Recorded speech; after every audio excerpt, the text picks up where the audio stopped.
ಎಲ್ಲರಿಗೂ ನಮಸ್ಕಾರ. ನಾನು ಮೊದಲೇ ಒಂದು ವಿಡಿಯೋವನ್ನು ಸರ್ಕಾರಿ ಶಾಲೆಗಳ ಯಾಕೆ ನಾವು ಉಳಿಸಬೇಕು ಅಂತ ಮತ್ತು ಅದರ ಶಾಲೆಗಳ ಪ್ರಯೋಜನ ನಾವು ಏನಂತ ನಾನು ಮೊದಲೇ ಒಂದು ವಿಡಿಯೋವನ್ನು ಮಾಡಿದೆ. ಇದು ಎರಡನೇ ವಿಡಿಯೋ ಮಾಡ್ತಾಯಿದ್ದೇನೆ. ಸರ್ಕಾರಿ ಶಾಲೆಗಳನ್ನು ಯಾಕೆ ನಾವು ಉಳಿಸಬೇಕು ಮತ್ತು ಇದರ ಪ್ರಯೋಜನಗಳು ಏನು ಅಂತ ತಿಳಿಸಲಿಕ್ಕೆ. ಸರ್ಕಾರಿ ಶಾಲೆಗಳಲ್ಲಿ ನಾವು ಮಕ್ಕಳನ್ನು ಶಾಲೆಗೆ ಕಳಿಸುವುದರಿಂದ ನಾವು ಅಲ್ಲಿ ಸರ್ಕಾರಿ ಶಾಲೆಗಳಲ್ಲಿ ಮಕ್ಕಳಿಗೆ ಉಚಿತ ಶಿಕ್ಷಣ, ಉಚಿತ ಸಮವಸ್ತ್ರ, ಉಚಿತ ವ್ಯಾಯಾಮ ಮತ್ತು ಆಟ ಪಾಠಗಳು ಅಲ್ಲಿ ದೊರೆಯುತ್ತವೆ. ಮಗು ಪ್ರಗತಿಯಾಗಬೇಕಾದರೆ ಅದು ಒಂದೇ ಒಂದು ಸೂಕ್ತ ದಾರಿ ಅಂದರೆ ಅದು ಸರ್ಕಾರಿ ಶಾಲೆ. ಸರ್ಕಾರಿ ಶಾಲೆಗಳಲ್ಲಿ ಕಲಿಕೆಗೆ ಒಂದು ಉತ್ತಮ ಮಾರ್ಗವಾಗಿದೆ.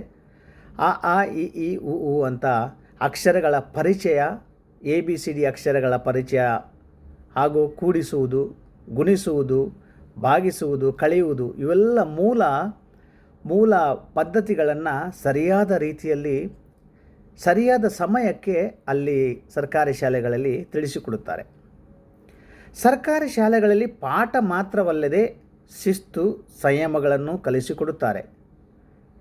ಪ್ರತಿದಿನ ಶಾಲೆಗಳಲ್ಲಿ ಪಾಠ ಮಾತ್ರವಲ್ಲ, ಪಾಠದ ಬದಲಿಗೆ ಅದರ ಜೊತೆಗೆ ಶಾಲೆಗಳಲ್ಲಿ ಶ್ರಮದಾನ, ಪ್ರಾರ್ಥನೆ, ಶಾರದಾ ಪೂಜೆ, ಭಜನೆ, ಸಕಲ ಸಂತರುಗಳ ಬಗ್ಗೆ, ಎಲ್ಲ ಜಾತಿ ಧರ್ಮಗಳ ಬಗ್ಗೆ ಈ ಸರ್ಕಾರಿ ಶಾಲೆಗಳಲ್ಲಿ ಜ್ಞಾನವನ್ನು ತಿಳಿಸಿಕೊಡುತ್ತಾರೆ.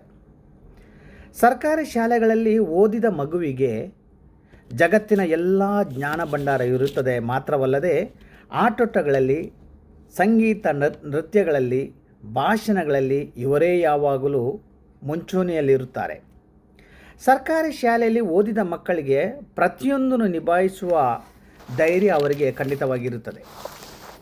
ಈ ಶಾಲೆಗಳಲ್ಲಿ ನುರಿತ ಶಿಕ್ಷಕಿಯರು, ಶಾಲಾ ಉತ್ತಮವಾದ ಕಟ್ಟಡಗಳು, ಮಕ್ಕಳಿಗೆ ಕ್ರೀಡೆಗಳನ್ನು ಆಡಲಿಕ್ಕೆ ಉತ್ತಮವಾದ ಮೈದಾನಗಳು ಅಲ್ಲಿ ನಾವು ಖಂಡಿತ ನೋಡಬಹುದು. ಮಾತ್ರವಲ್ಲದೆ ವಿಶಾಲವಾದ ಮೈದಾನಗಳನ್ನು ದಿನಂಪ್ರತಿ ಆಟವಾಡುವ ಈ ಮಕ್ಕಳಿಗೆ ಅವರ ಮನಸ್ಸು ಸಹ ಸದಾ ವಿಶಾಲವಾಗಿ ಹಾಗೂ ಸದೃಢವಾಗಿ ಇರುತ್ತದೆ.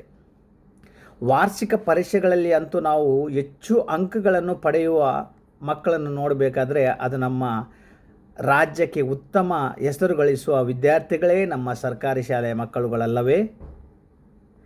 ಪದವಿ ಶಿಕ್ಷಣದಲ್ಲಿ ಅತಿ ಹೆಚ್ಚು ಗೋಲ್ಡ್ ಮೆಡಲ್ ಪಡೆದಿರುವ ವಿದ್ಯಾರ್ಥಿಗಳು ಸರ್ಕಾರಿ ಶಾಲೆಯಲ್ಲಿ ವಿದ್ಯೆಯನ್ನು ಪಡೆಯುವ ಮಕ್ಕಳುಗಳಲ್ಲವೇ. ಸರ್ಕಾರಿ ಶಾಲೆಗಳಲ್ಲಿ ಹಾಗೂ ಪೊಲೀಸ್ ಇಲಾಖೆಗಳಲ್ಲಿ, ಪ್ರತಿಯೊಂದು ಸರ್ಕಾರಿ ಕಚೇರಿಗಳಲ್ಲಿ, ಸೈನಿಕರಲ್ಲಿ, ರಾಜಕಾರಣಿಗಳಲ್ಲಿ, ವಕೀಲ ವೃತ್ತಿಗಳಲ್ಲಿ, ಸಮಾಜ ಸೇವೆಗಳಲ್ಲಿ, ಕಲೆ, ನೃತ್ಯ, ಆಟೋಟಗಳಲ್ಲಿ ಕಂಡುಬರುವ ವಿದ್ಯಾರ್ಥಿಗಳು ಇದೇ ಸರ್ಕಾರಿ ಶಾಲೆಯಲ್ಲಿ ಓದಿದ ವಿದ್ಯಾರ್ಥಿಗಳಲ್ಲವೇ. ಸರ್ಕಾರಿ ಶಾಲೆವೆಂಬುದು ಒಂದು ಬರೆಯ ಶಾಲೆ ಮಾತ್ರವಲ್ಲ, ಅದೊಂದು ಜ್ಞಾನದ ದೇಗುಲ, ಭಂಡಾರದ ಗುಡಿ ಹಾಗೂ ಜೀವನದ ಪ್ರಜ್ವಲ ಭವಿಷ್ಯ. ಸರ್ಕಾರಿ ಶಾಲೆಯಲ್ಲಿ ಓದಿದ ಪ್ರತಿಯೊಂದು ವಿದ್ಯಾರ್ಥಿಯು ಯಾವಾಗಲೂ ತನ್ನ ಜೀವನದಲ್ಲಿ ಜಿಗುಪ್ಸೆಯಾಗಿಲ್ಲ, ಆಗುವುದೂ ಇಲ್ಲ. ಸ್ವ ಉದ್ಯೋಗಕ್ಕೂ ಸೈ, ಸರ್ಕಾರಿ ಉದ್ಯೋಗಕ್ಕೂ ಸೈ. ಹಾಗಿರುವಾಗ ಈ ಸರ್ಕಾರಿ ಶಾಲೆಗಳನ್ನು ನಾವು ಉಳಿಸಬೇಕು, ಬೆಳೆಸಬೇಕು. ಸರ್ಕಾರಿ ಶಾಲೆಗಳು ಉಳಿದರೆ ಕನ್ನಡ ಉಳಿಯುತ್ತದೆ. ಕನ್ನಡದ ನೆಲ, ಜಲ ಮತ್ತು ಭಾಷೆ ಉಳಿಯಲು ಸಾಧ್ಯ. ಕರ್ನಾಟಕದ ಕನ್ನಡ ಶಾಲೆಗಳನ್ನು ಉಳಿಸಿ, ಕನ್ನಡ ಸಂಸ್ಕೃತಿಯನ್ನು ಬೆಳೆಸಿ, ಕರ್ನಾಟಕವು ಸರ್ವ ಜನಾಂಗದ ಶಾಂತಿಯ ತೋಟವಾಗಿ ಹೆಮ್ಮರವಾಗಿ ಬೆಳೆಯಲು ನಾವೆಲ್ಲರೂ ಪ್ರಯತ್ನ ಮಾಡಿದರೆ ಎಲ್ಲ ಕರ್ನಾಟಕದಲ್ಲಿರುವ ಸರ್ಕಾರಿ ಶಾಲೆಗಳನ್ನು ಉಳಿಯಲು ಸಾಧ್ಯ.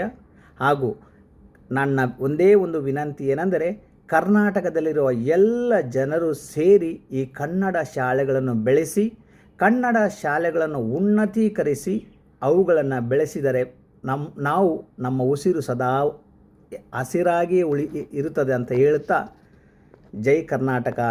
ನಿಮಗೆಲ್ಲರಿಗೂ ವಂದನೆಗಳು.